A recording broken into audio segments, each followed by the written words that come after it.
Listen, do you hear that?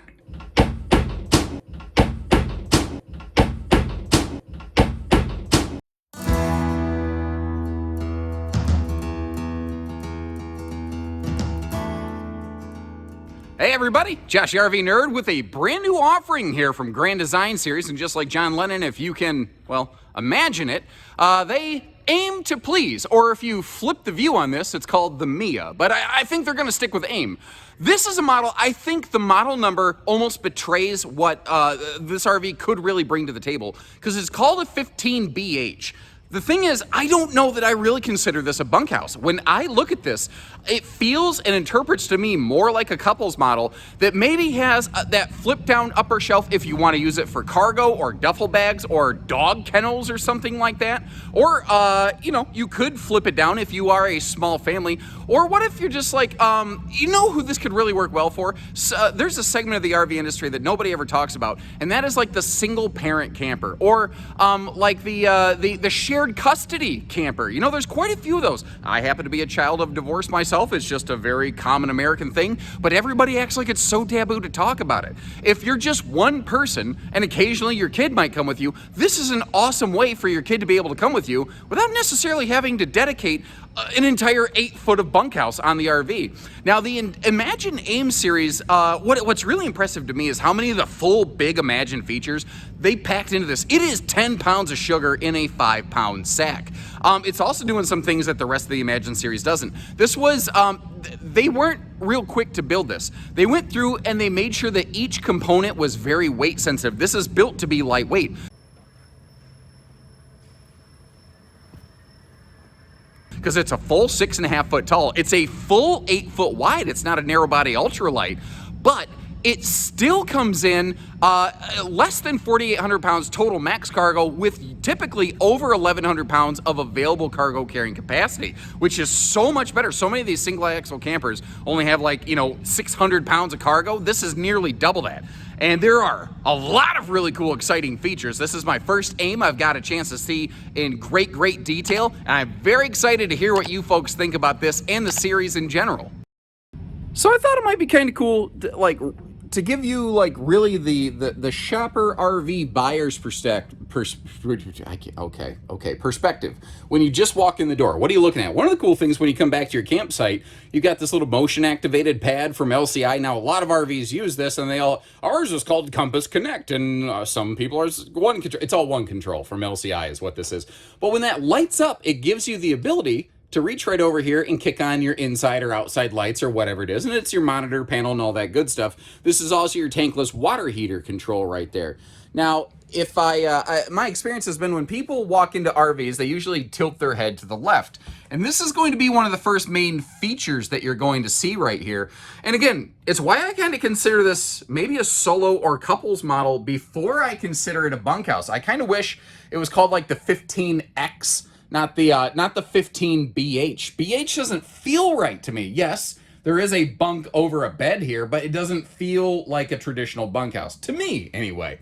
Now, extra little details. It is really nice. They were really smart about putting lighting. You see plugs, outlets. Like if you want to have your phone dangling down right next to your face, you can do that. If you want to tuck it up into that shelf, you can. One of the other things I want to point out here is if we look up here all the way forward, you see up on the ceiling, it's got its own light and USB plugs there as well, which I think is kind of cool. And this is the easy move bunk get out the way system. We're going to see that demonstrated in just a little bit here. Now, they did a good job in this small RV of giving us window coverage where they could. All the windows open for airflow. It is lacking in campside windows, but I think with a smaller RV, that's a little bit less of a concern, because chances are you're not wanting to spend all day in this. Chances are you're wanting to spend as much time outside as you possibly can. Now, when you start getting into smaller RVs, a lot of times, a lot of corners are cut for cost savings, but notice they're still doing that like gas strutted post style bed lift right there, which when that folds down into a sleeper means there's actually still some support under you, where most tables are completely unsupported. These are all sealed edge pressed membrane countertops all the way around. These are all pocket screwed cabinetry, and anything that's an interior wall partition, like The bathroom wall partitions, those are also Asdel. They're using Asdel interior wall partitions, although for complete clarity and transparency, because I do try to strive on giving you, a little bit more of the rest of the story.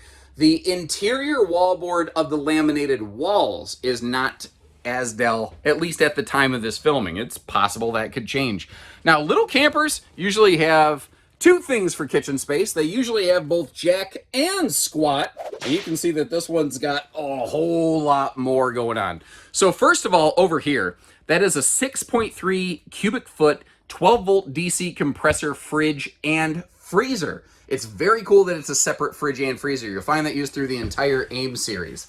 One of the only differences between this and the bigger Imagines is that is not a smart TV, whereas the rest of the Imagines are. It's one of the only things there.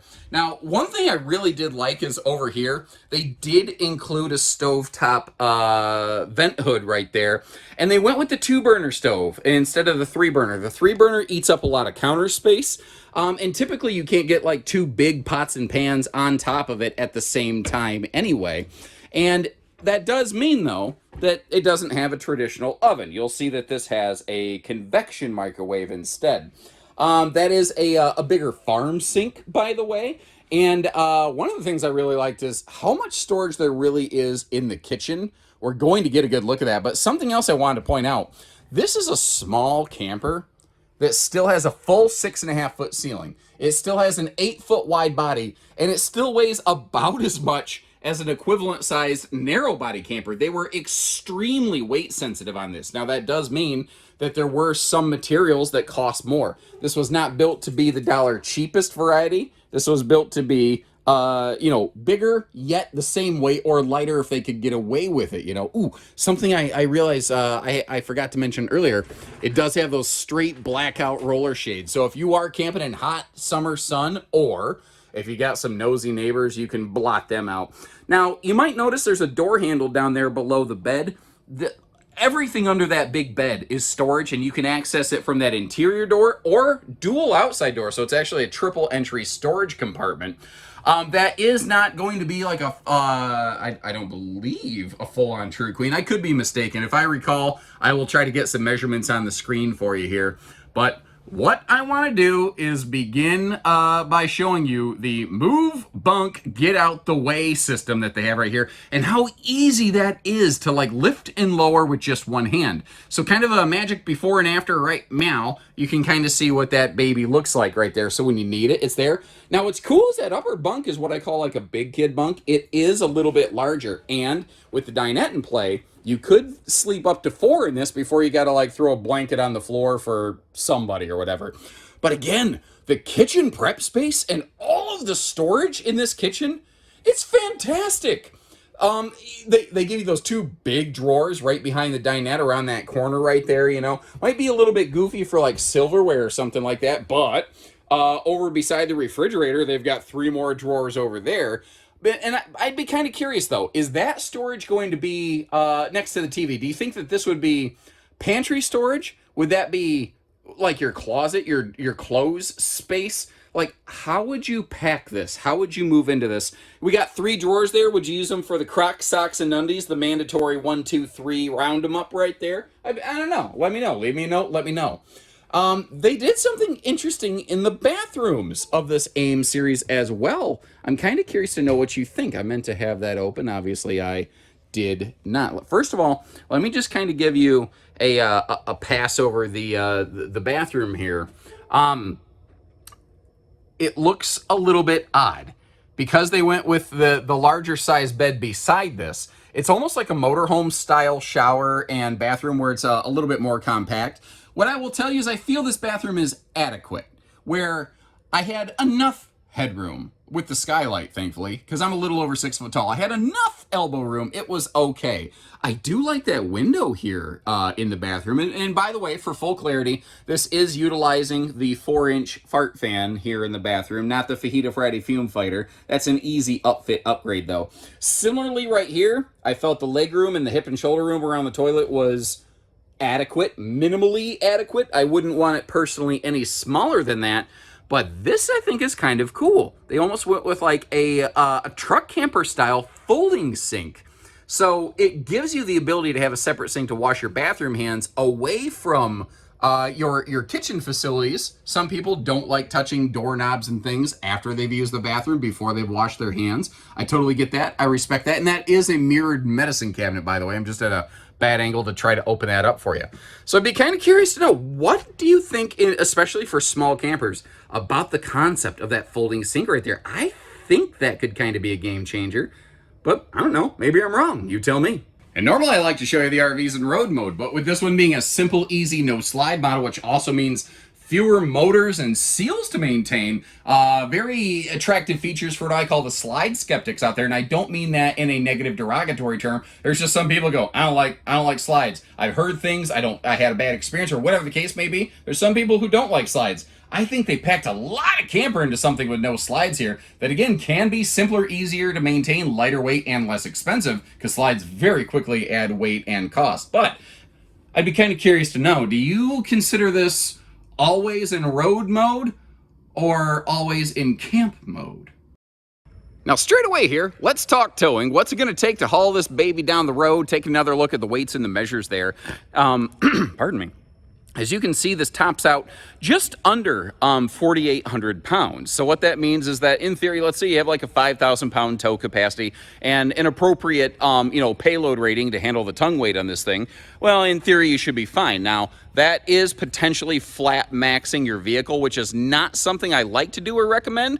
So obviously, the further above that 5,000 pound mark, the happier you and your vehicle are going to be. Now, if you're in flatland, southern Michigan with no crosswinds, it's not too bad. If you're going to go where it's very hilly and daily and windy, you're going to want a bigger vehicle, naturally. And again, this has that same extra thick aluminum painted nose sweep on the front that you find in like the Imagine XLS series. They even include like the double propane tanks and power tongue jack. The coolest thing here is like basically everything is so consistent and the same. So often when a manufacturer makes a smaller series, you're making sacrifices to get there. And overall, I think that they packed every big feature into this they really possibly could. Now, what's also interesting is this is the first time we've seen Grand Design ever dabble with Azdel in the sidewalls. And I mentioned that how they were using Azdel wall paneling on the inside too. That's something that historically in the main market I've only really seen like Ember doing. And I think Grand Design is kind of testing stuff out here to make sure it all holds up. And I could see that potentially trickling up instead of the Nixon trickle down. I could see it trickling up through the rest of the lineup. Four corner stabilizer jacks. A lot of single axle RVs, to help keep the weight in check, will drop down to just rears. I think that sucks personally, because then the RV tends to wiggle jiggle, and it is already harder to stabilize a single axle RV as compared to tandem models. Now, they had a little pocket of space up front here, and I love that they didn't let the space go to waste. And if you kind of, remember the cabinetry theme on the inside, they were very good about that too. So they included this handy little pull-out griddle here. Now, if you don't want that, it is standard. It could certainly be removed, but it is a standard object. I do like how even here on the little door, though, you can feel the attraction because it's magnetic. Oh, God, don't cancel me. Now, they are riding on like bigger 15-inch wheels, a heavier axle, and part of the way that you can see that is two things. You've got a bigger triple entry step. A lot of single axle campers have two. When you have a triple step, that means that the wheel well does not stick up into the body of the RV, which means that you don't have any kind of big major obstructions.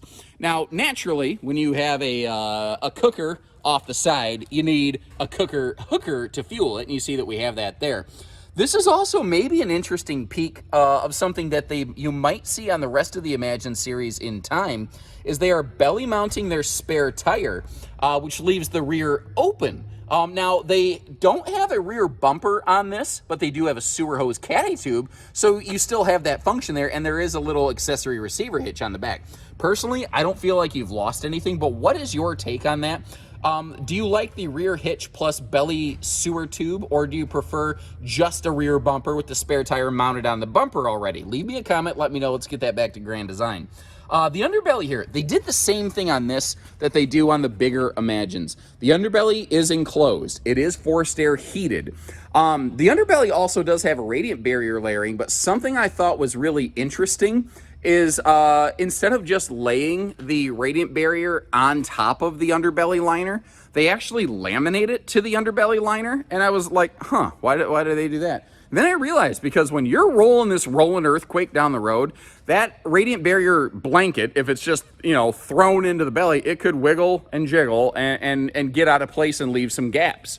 So they laminate it in place so that it stays there. I thought that was a little different, kind of cool. Now you can see this is also very cool for a single axle factory standard roof ladder to get you up to that fully walkable roof. Giving you a look up there, one of the things that I noticed right away is that they are using a roof addict heat duct so that all the sun baking the roof of this thing, it allows a lot of that heat to breathe out, and it will help this thing stay far more comfortable in the summertime.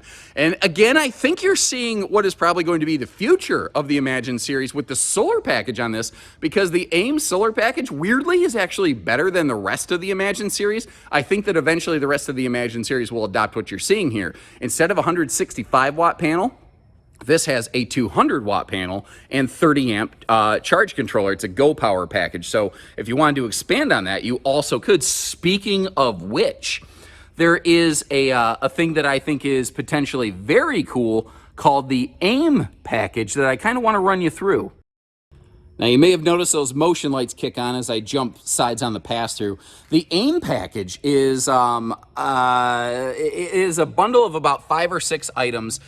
First of all, it starts with, if you really want those like cool-looking knobby tires instead of these guys right here, that will be part of the AIM package options. It's a big option bundle, but the knobby tires actually can be optioned separately. It will also include an additional 200 watt solar panel up on the roof, as well as a 2000 watt inverter that is run to everything in the RV. And I do mean everything, although you won't quite be able to knock out full function exclusively off battery power, but it will actually be able to operate that microwave. It will operate the air conditioner technically, but only the fan. It won't be able to kick over the compressor. It will also include a backup camera and monitor, and it will bump up from TPMS prep to TPMS install. So I'd be kind of curious, would you like that AIM package given the choice, understanding it's going to cost, you know, a couple bucks to accomplish it. Now, over here, we've got that little... They have a condensed version of their privatized docking center, and that hose is kind of in the way. You see that there is still a way to feed everything out through the belly, so you don't have to like leave a baggage door open when you're hooked up, because obviously that would be stupid. And I do try to be fair. I try to show you the good with the bad. It was just a necessary evil on this floor plan. This is a two-headed sewer monster. You've got a black and a gray tank for the bathroom all the way in the back. That's the rear sewer outlet. You have a full forward front kitchen on the opposite side of the RV. Even though it's a short RV with the axle placement and the size of the chassis, there was not enough room to be able to cross plumb everything to come out of one single outlet. So keep in mind, this is a two-stage sewer system right here. Now, we've already talked about the tube, we've talked about the belly, we've talked about all that good stuff right here. One other thing I want to mention is that tankless on-demand water heater that we're looking at over there. So, you know, if you're using a lot of water because you're cooking up a storm, if you are, you know, taking some back-to-back showers or something like that, you're going to enjoy the idea of that tankless water heater. I have no personal experience using them. I know that some of our viewers do. Some people park camp, some people boondock. Could we do each other a favor? Could you do me a solid and the other viewers? If you have experience with a tankless water heater and a traditional gas electric like water heater with a tank, could you chime in the comment section and let us know what you think about them, good, bad, or ugly? Let's compare some notes. Now, again, this is the first of the AIM series, and I got a feeling, kind of like the Black Eyed Peas, that these things are going to be pretty darn popular. Now, thankfully, I'm down here at Grand Design's facility, which, by the way, look at how clean this is in the background. Like, their facility is amazing. Well, they have several, obviously. This is one of them. But there's a bunch of these different AIM models. You can see another one back there. I'm going to go through here today and just get every single thing I can. And I'd love some feedback from you. What do you think about this thing? What do you think about that flip bunk system? system. You know, it's kind of there if you want it, gone if you don't. What do you think about the floor plan? What do you think about that folding sink? I'd love to hear your feedback, good, bad, ugly, and otherwise. And as always, I'll leave you a link in the video description to check for availability. I would say pricing, but Grand Design's dealer agreements prohibit us from publishing anything in a public national medium other than MSRP. We are literally required to ask you to call for pricing, which normally we don't run into that thing, but we do play by the letter of the law. And we'll do that for them. We'll do that for you. We don't do hidden dealer fees. We just do everything else. Apologies for the convenience. So take care, stay safe, have fun, and happy camping, everyone.